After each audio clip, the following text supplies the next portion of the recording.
difficult to fit in Gaurav's tall personality. Okay, this sounds fine.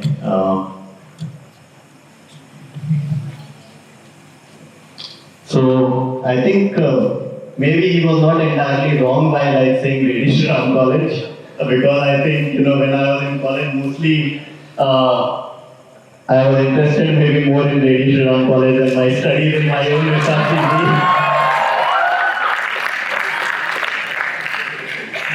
And Gaurav sir was saying that he will help. I will help. Discover meaning of life. I don't know, but at the same time, what I really know is that when we are connecting, I think just in the space of connection, you would also help me discover my meaning of life, and together we can create something more meaningful. So I'm really grateful to be here, really grateful to IIM Ranchi for like creating a space where we can I think just take a pause from all that rancho, arjigiri and all that, and just I think ask deeper questions which really I think inform our lives. So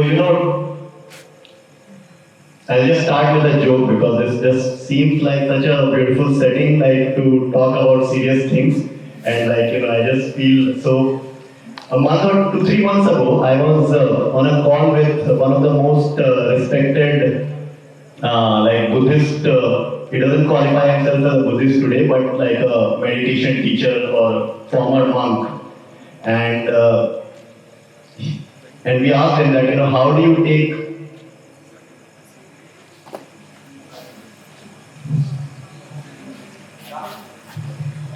hello.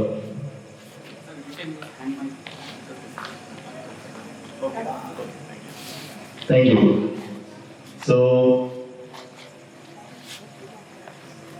we asked him that how do you take a decision in life, right? It's so difficult. You want something, sometimes the society expects something different from you. You also want so many different conflicting things that you don't really know what you want.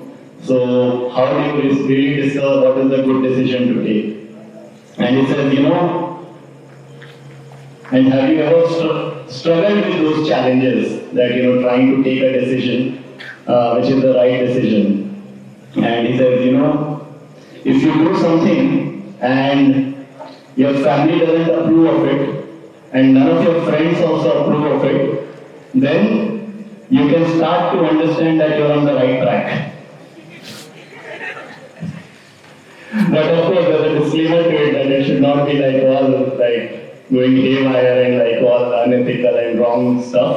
But I think that is a question which is about soul talks, right? We all grow up with some stories about ourselves and the world.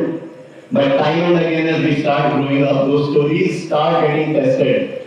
And we start questioning those stories. They are no longer working for us. And it time and again leads you back to that question of who am I? So, I don't want in this beautiful setup, I don't want to go into much Dhyan and all, but let me just share some stories of my life which have, I think, really informed my journey of many different types of changing who I am gradually. So, I remember, I think, I live in Ranchi only, this is my hometown. And I was in, I think, 4th grade also. When I first, we used to live in a small 2-bedroom rented apartment in Ratu Road, if you know that. And then I was in 4th grade when we moved to our own bungalow. And when I first time, went into that house, when it was fully made, I was so elated, man. I didn't know we were so rich. This is such an amazing house. And I was so happy, top of the world. And after a week, I started making new friends. And that it meant that my new neighbors there. And it meant that I started visiting their new bungalows also. And suddenly, after a month, I was crying silently inside. Oh man, I'm so poor. In this new colony, first when I used to to think that my house is so amazing. Now I think my house is so small. My house is so not fancy. And then you start wanting to wear like fancy clothes, branded clothes, and all of that. And one day, very interesting thing happened, right? We were playing cricket outside, just in like apartment building. And after playing cricket, it's like we finished playing cricket, and then the computer games was just in its early stages those days. So Need for Speed 2 is something which we were playing. So one of our friends says, who used to live in that apartment, I used to live in a house just a few meters away from it. He said that, okay, let's go and like play Need for Speed 2 at my home. And I got so excited because I didn't have a computer at my home. And I really, it was so fascinating, the idea of playing computer games. But, so, two friends got ready, I also get ready, let's go. But he says, oh, but I can't take you. He's like, I didn't have the courage to ask why. But I think I sort of created my own answer because I was just not as cool, I didn't wear as fancy clothes and all that.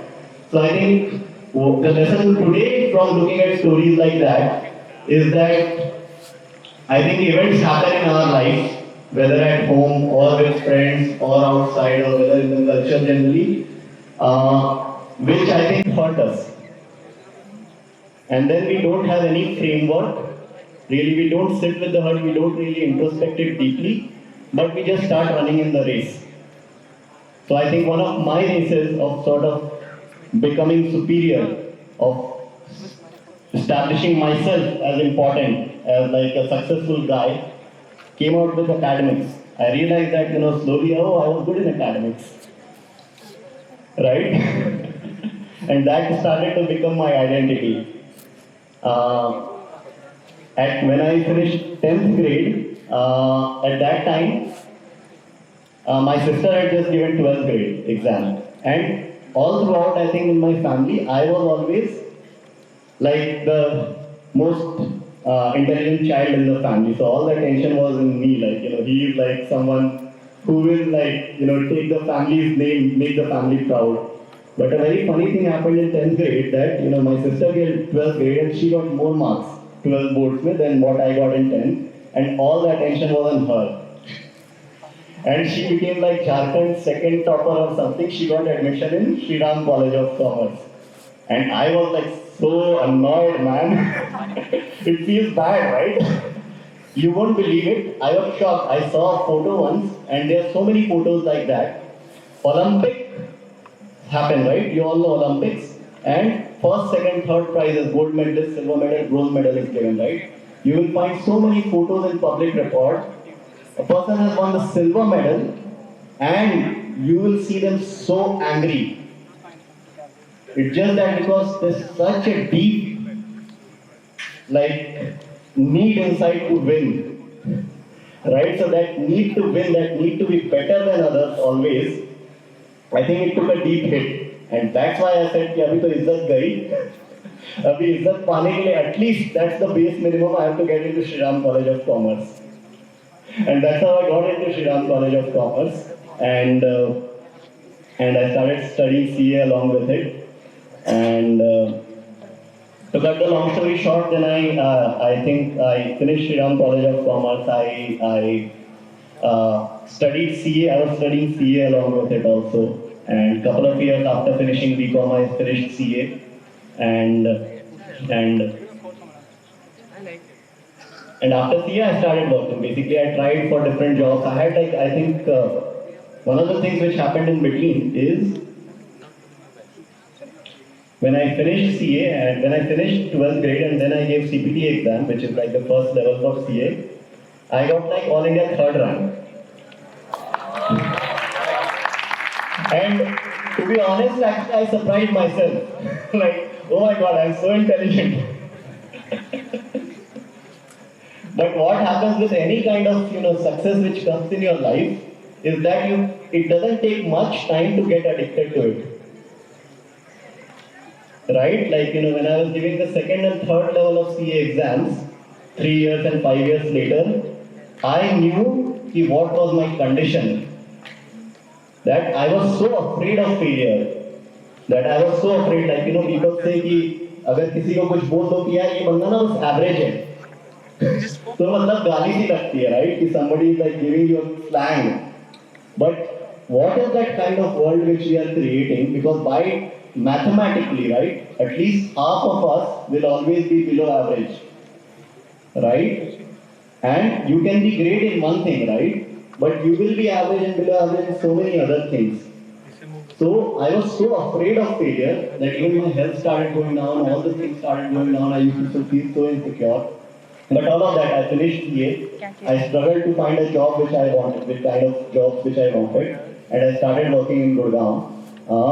And at that time, I used to be like very disappointed with my life. That one thing which I I hope is that I used to think if only my salary was like 15%, 20% more, and my job description was a little bit better, I think I would be satisfied with life.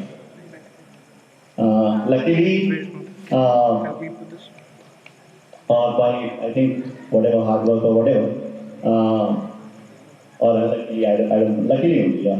IIM Bangalore happened, and I went there, and I worked there for 2 years, and after that I got into investment banking, where I started earning very soon, like 10 times more than what I was earning earlier.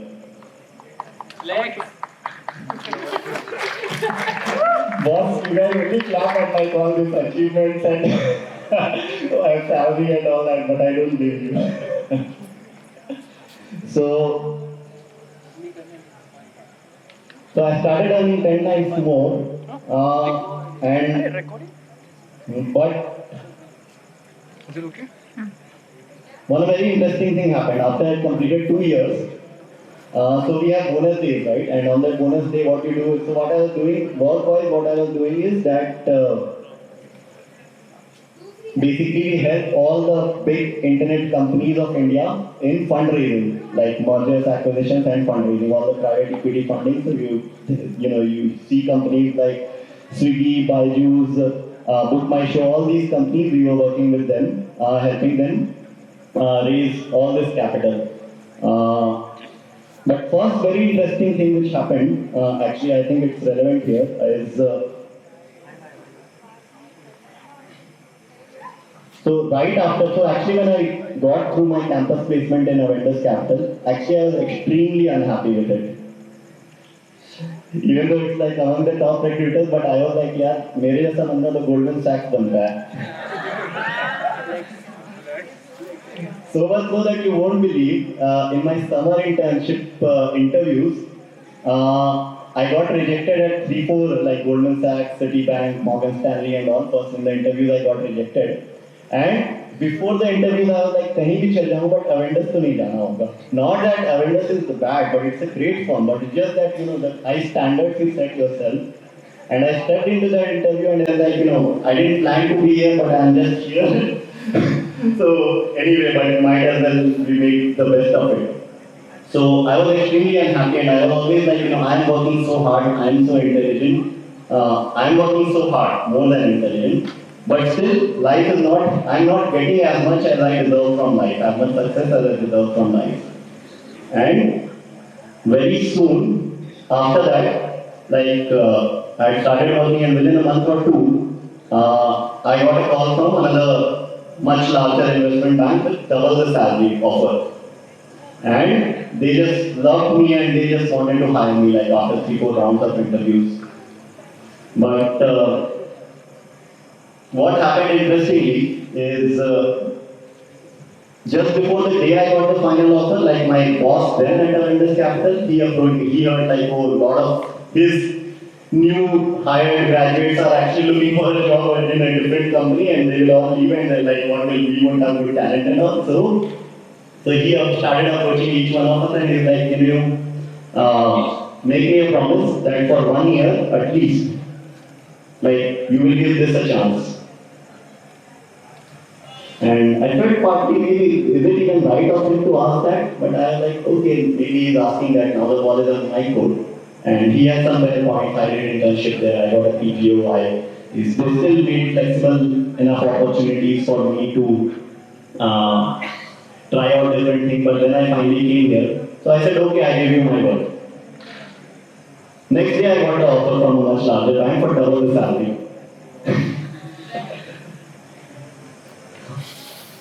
All my peers had given that same commitment to that boss. I was the first one who got the offer. I just said no to the other bank. And I got a lot of friends before saying no. I got even like my lot of relatives also who were like doing similar work. And someone would say, oh, this guy, ये तेरा चाचा लगता है क्या? Why are you worried like just about a verbal thing? This means so much to you. I didn't take up that offer.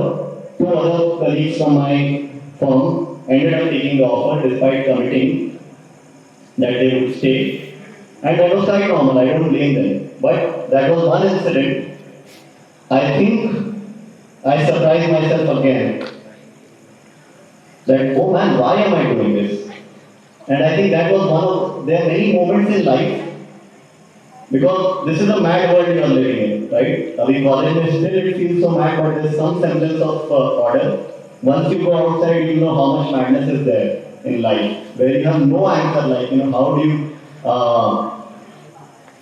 So I think that was the first moment when my inner voice was clearly speaking to me. That I just don't want to be backed by what seems as good and rational and right, but I feel that if I have given my word, I just will stick to it no matter what. And I said no, I didn't go. And I think that kind of confidence, we feel that we live in a world where if you are like honest, if you are live with your values, it's a sacrifice, you'll get behind. But I wanted to question that. 2 years into my work there, so you know all the bonus day, right? Bonus day, even those times the bonuses we young, graduates were making, the bonus which I got was like more than my entire year's salary, right? Second year bonus day, I had just collected my check and I was wondering what are these digits, man? How is it going to add value to my life? How is it going to make my life more meaningful beyond what the 2 shoes I used to own as a child and now the 12 shoes I own thanks to Mitra, which I only funded.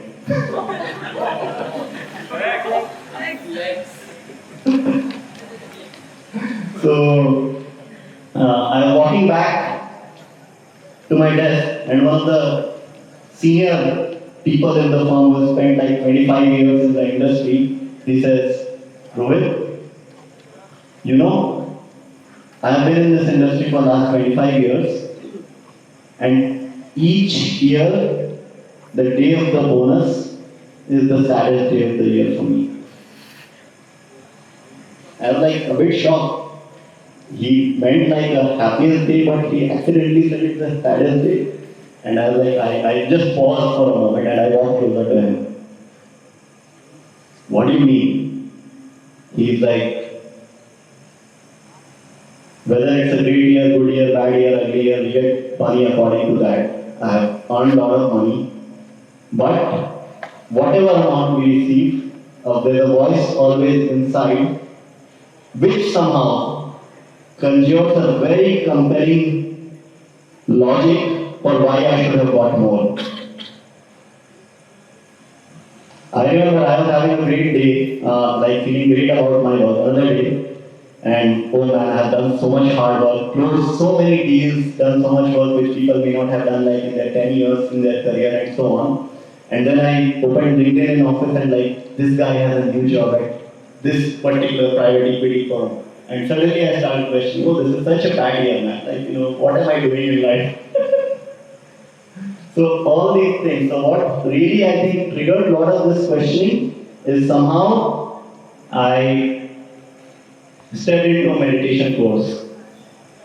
So 1 year into my work there at Juventus, I ended up just like signing up, I think serendipitously. I didn't for a meditation, 10-day silent meditation course, where actually you're not doing anything but just silently sitting for 10 days, morning to evening, just observing your own drama inside your head and mind. head, in your mind and body.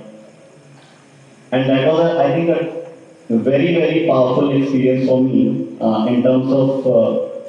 So what happens is that when something bothers you outside in the normal world, right? You easily like give a reason to it outside. This is the problem of my troubles, and then you run all fast to try to solve that trouble, right? But when you sit inside, in silence, there's no one you're talking to, there's no one you're bothering to, you're sitting on a comfortable cushion, but you're seeing so much ups and downs, mental and emotional upheavals, and physical and emotional upheavals. And then you see that you don't have anybody to blame. And I think that process really starts you taking beyond just your IQ to your emotional awareness, to your physical awareness.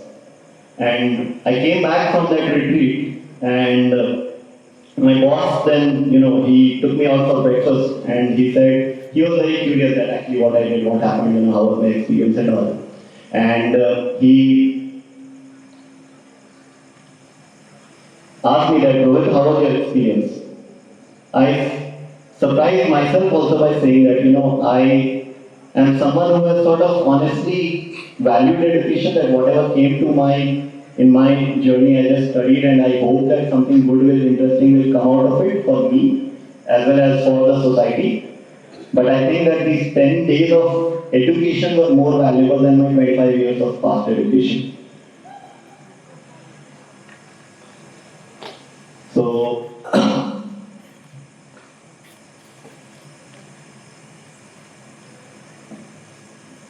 so gradually I think so one thing which happened is that I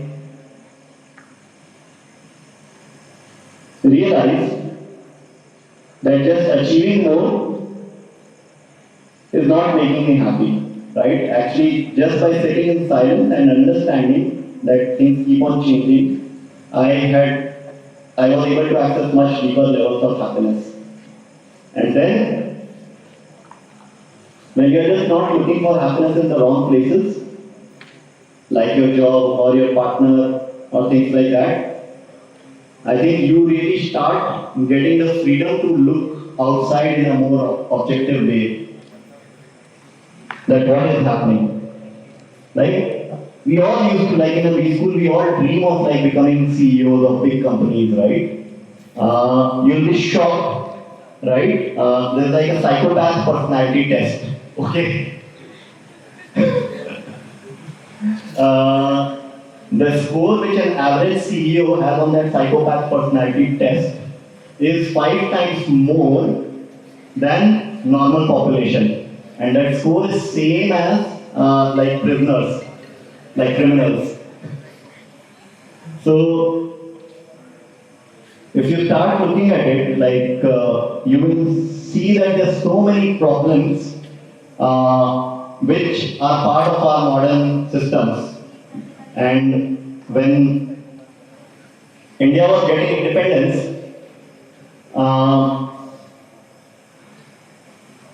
a reporter came to Gandhiji and he asked him a very interesting question.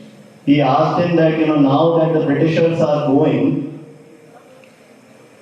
what do you think is our biggest enemy or the biggest problem, biggest challenge? It was a very interesting question, right? We all sort of create enemies in our head, but what when that enemy is gone? He thinks for a bit and he says an answer, I think, which is even more and more relevant today. He said, now our biggest challenge is heartless intellectuals. Which I think he was saying that people who have a lot of intelligence of the head and who have a lot of, I think, IQ, but they are not connected at their soul level of who they truly are, what truly makes them happy, and how they want to engage with others. And you can see so many examples if you really want to, if you care to look out. Just one example latest which you all know about is this whole AI race, right? Like all the global experts on AI agree that It is like one of the most urgent pandemics which the world is facing, similar to similar if not more challenging in scale and intensity, like the nuclear warfare. And it is all like the smartest of people who are creating that. So I it's never like as simple, but I think what I have seen from my own journey is that just external achievement really not even came close to giving me happiness, anywhere close to just what sitting in silence has done. Trying to be like one of the lessons which we were, and I'll just end with this in last 2 minutes and maybe we can take some voices, some questions from you all. When I first entered the first lesson, I think one of the fundamental lesson which we were taught is that what's in it for me. I don't know if you guys were taught that, but that's a very transactional approach to life, right? Always looking out for yourself, right? That what's in it for me. But I have found that when you come in contact with another human being, another life form, that there are much deeper ways of being. That you can be transactional with each other, versus you can be just relational and friendly and generous with each other. 2 billion people, we have become so transactional, so obsessed with our own problems. The world's population is 7 billion people, and there was a recent survey, global survey by Gallup. It says 2 billion people are so socially dissatisfied that they wouldn't recommend their community to anyone. So we are a very, very isolated and transactional culture. And third is, I think, once we really are in touch with the soul, once we get connected to our soul, we can probably design businesses and all other systems which I think can really address the deeper subversive challenges of our times today.